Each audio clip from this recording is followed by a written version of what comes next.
Hello and welcome. My name is Carolyn Holzman, and you're listening to Confessions of an SEO. Now, I know you're thinking, why would an SEO want to confess? Well, frankly, I see that this is more of like love letters. I love SEO. I love the strategy, the problem solving on a high level, using data to decipher how the algorithm and their filters work. And just in case, for those who are listening who don't know what SEO is, it stands for Search Engine Optimizations. How to take a digital property that exists but doesn't rank for anything or for much at all, and how to modify it so that it interacts better with the search engines. And a search engine most of us tangle with is Google. So the purpose of SEO is when people are searching for things that they want or need, and they may not know who they want to get that from. They find information that answers their particular question or need. And SEO is how businesses use that relationship between the website and the search engine to deliberately place their information in front of their perfect prospect. Now, as an SEO, I've worked with local businesses, national companies, international companies, and e-commerce sites. So to explain the situation as to why a company would choose not to advertise, if they want to be on page one, they could just buy an ad. But most of the time, there are 10 spaces on that first page of Google. And especially the more competitive the term is, not only do the price of the ads go up, but the target on that first page is getting smaller and smaller. And when I talk about targets, I'm talking about that first page. And when I say it's getting smaller, it's because it's becoming filled up with ads and maps, and very often less than the 10 results that you would normally see on a search results page. We call those SERPs, search engine result pages. Now, the web pages on that page are naturally showing there organically, and that's how we as SEOs refer to them. You have ads, maps, and then your organic results. So those are the listings that are showing in the organic portion of the page. Those are showing there not because they paid to be there. Now, they might have paid somebody like me or an agency, or maybe they have an in-house team where their job is to ensure things are done to make sure their page shows up on page one when people are looking for what they do. And in general, that's what SEO is. Now, I'm only sharing these details to put into context the reason I created this podcast. This isn't a place to get SEO tips, although I'm sure some will slip through. I want to acknowledge the elephant in the room, and that's that the SEO industry, out of the gate, has a black eye. We're always operating behind the eight ball when it comes to getting clients. And when I say we, I mean the really good ones, the ones that know what they're doing, they want to help, and obviously, in return, generate an income from that ability to move sites within Google and Bing. And so now I'll be honest with you. I think there are people out there, and they go and they get clients first, and they don't have a clue how to rank in Google or anything like that. They just want to generate revenue for their own business right now. I don't want to say that to scare you. By acknowledging this, I also want to let you know that the industry is primarily unregulated. Google doesn't regulate SEOs. In fact, they really don't like us. And part of the reason they don't like us is that at the end of the day, all Google wants to do is sell you ads. And they don't want you to naturally rank at the top. They want you to kind of be a little okay, but not so okay that you don't go to them for ads. And like I said before, Google ads are getting expensive, and they have actually for a while. And we also all use Google, right? Even us as SEOs. So it's where we get our information, and it's pretty well woven into modern life. So we've got an SEO industry. It's unregulated, and there have been a lot of business owners who unfortunately not gotten what they wanted or were promised when they worked with SEO companies. And I'm not pointing fingers. I just simply want to say that they might not have even known what they were buying. And to me, I think that's a shame. And so I do believe that the purpose of this podcast is in part to permit a peek behind the scenes, talk what the issues are. Now, I suspect this information might be helpful to business owners and marketing managers. There are people who have teams of SEOs. And I think this is also for independent SEOs and those who are learning on the side. A lot of the time we do so much work by ourselves that when things like an algorithmic update happens, we think it's all on us. And business owners feel kind of gypped because they think it's something they've paid good money for that got wasted. And that while we may think or feel that on either side as an SEO or as a business owner, it doesn't necessarily mean that it's true. And in this podcast, I really want to throw a lifeline out there to either the business owner or the SEO so that you know you're not the only one. I think at the end of the day, the honest conversation that has to be had is that an SEO may know how the algorithm works, but they're not in control of when the algorithm changes. And when an algorithm changes, it could take 2 weeks before we see the fallout. I'll talk more about that in future episodes, but I just want to say that that's the reality, that none of us, we don't own Google, but that doesn't mean that we can't have a good impact on a business. So anyway, I think these are the people that this podcast is most likely to benefit. I also think that by sharing my SEO journey and goals, then in some way this can help humanize the SEO industry. And I do think that some people also do podcasts because they're trying to get clients, and I just want to make it really clear, I am not taking on any new SEO clients.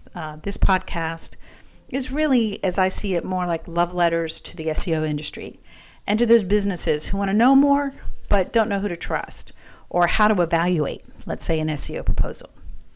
So here's my story.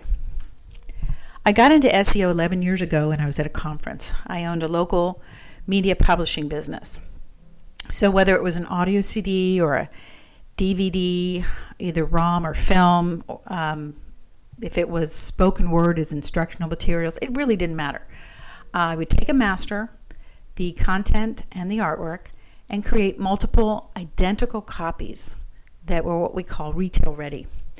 I was really helping people create their own businesses, whether they were artists, musicians, bands, film companies, whatever. They had a product. Now, they might have played live shows and, premiered films, but ultimately, end of the day, what they sold was a physical product. I've always loved growing other people's businesses, and I've done so by helping provide them with good information, quality products, and customer service. And when I realized I needed to market my media publishing company, it was one day there was a courier that came in and they were looking at the wall. And I had all the CDs and the packaging displayed, and they were looking at all of that. Their jaw dropped. And he said, I didn't know there were 2 companies in town that did this kind of work. And I said, well, what would cause you to say that? I've been in business for almost like 10 years. I mean, I was really like, what do you mean? And so then he was like, well, online it looks like there's only one company in town. And so I said, well, show me. So, and bear in mind, this was in the late 90s, early 2000s. So he was like, well, it's on the computer. Now, I had computers everywhere. I said, well, show me. And so he showed me Google, and he typed in CD duplication Austin. Lo and behold, it looked like there was only one company in town doing it. So I set about figuring out how to make that machine more accurate. And I know a lot of business owners feel that way when they look for what they do and they don't see themselves and they're thinking this isn't right. So I started a lot of questioning and talking to people, and I ended up, it was a weekend sort of group of presentations. In the industry, they call them pitch fests, meaning everybody gets up, says what they want to say, and then at the end, they say, oh, by the way, everything that I've shared with you, you can get a copy of in the back of the room. So it was a 3-day event. I traveled up to Dallas with some friends, and I guess I was kind of like business depressed. And yeah, those are air bunnies. that you heard. I felt like my clientele was getting older and older, and I was frankly getting tired of talking about loose shrink wrap. So I didn't know why I was there other than to find people who might need duplication for their spoken word products, the things they sold in the back of the room. And I did feel like there was something else that I needed to be doing that could make work more fun. So everything got started, and there was a gentleman sitting next to me over the weekend, and he was sniffling and coughing and sneezing, and he was sick. I felt bad for him, but I was trying to stay away from him, to be honest. And the last day, I'd kind of had my fill of people who were talking about talking about writing, information publishing. So like if you wanted to learn how to groom horses or things like that, the idea was you could sell enough of these books, what they called ebooks, that you could create and sell. And through the revenue generated from that, you could have the lifestyle that you wanted. So it was the last day, and I'm pretty much like going, nope, none of that's for me. It's interesting, yes, but not for me. And so on the last day after lunch, the last presentation before they released us to go to our cars and drive home, I saw the gentleman who had been sitting next to me was standing up on the stage.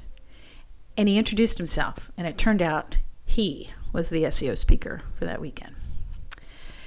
I could feel everybody else in the auditorium kind of like slump back in their seats like, oh no, not SEO.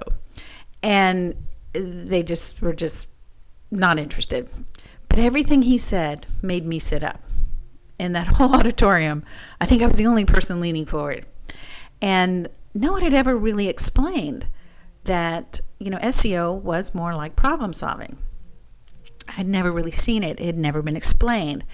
And the problem to be solved was I want my business to rank when people who don't know me need the service I provide. He actually had a pub in London, and he wanted his business to rank for a pub in a certain area, so he explained how he did it. It was fascinating to me because I thought, well, what's the difference between his pub and my company? I mean, people could search for what I do as well. So in the end, I made my way to the back of the room, basically asked if there was anything in that black bag for me because I knew my search volume keyword was so competitive. If I didn't add the city name next to it, there probably wasn't any way I could rank nationally. And he assured me that it could be done. And we made an arrangement, and he would train me one-on-one. So for a year, we did this on Skype. And we used my media publishing company as a guinea pig. It took about 11 months. Then my reality began to change. Now I know I said 11 months, but that is the nature of SEO. Boom, boom, boom, big pointer. And it was at that point, as things began to change, that I became a business owner. I could no longer work in the day-to-day of everything of my business. The phone was off the hook. It was insane and wonderful. So not only was I ranking locally, I was ranking nationally on page 1. That was a real difference. So no matter where anybody searched in the U.S. using Google, there was my company. There, and all the big dogs on page 1. Companies that I was fairly certain had in-house SEO teams. And there was the little me, banging away early in the morning through late at night, actually competing. And I was able to hire people, and it worked out great. I loved it. And while I loved the success of the business, I slowly came to realize that what I loved was the problem solving that led to the success. The moment before the moment. And I loved the ability to make a difference. When I look back on what else the SEO conference speaker, his name is Gareth Owen, by the way. The other thing that he said that really got him excited was whenever he worked with the client to help their business, he knew he was making sure that there was food on the table, that the kids of the business owner and those of their employees could have music lessons or summer camp and eventually an education, whether it was vocational college. But the point being that he was helping their dreams come true. The whole reason why some of us start a business is that we have a dream. We feel that whatever it is, that this is something we're supposed to do, and it's going to be good for our families. And it's in that vein when the downturn of 2008 happened. There were a lot of businesses not doing well. I was getting stopped by my business neighbors in the business park who also wanted to know what my secret was. And then I saw how I could not only help my own business, but perhaps I could help others. Now, there's all these reasons why I could have chosen not to share this last part. But there's another one of the reasons why I'm doing this is that I'm preparing a course on voice SEO. And part of that training material, there's a podcast component in it. So I wanted to make sure that I was walking my own talk. And you can't really talk about doing things like podcasts without actually doing things like podcasts. So I hope you'll stay with me. I hope you'll enjoy it. It'll be a series of stories. I'm going to publish every week. Thank you for listening to this week's Confessions of an SEO. This is Carolyn Holzman signing off. See you in the SERPs.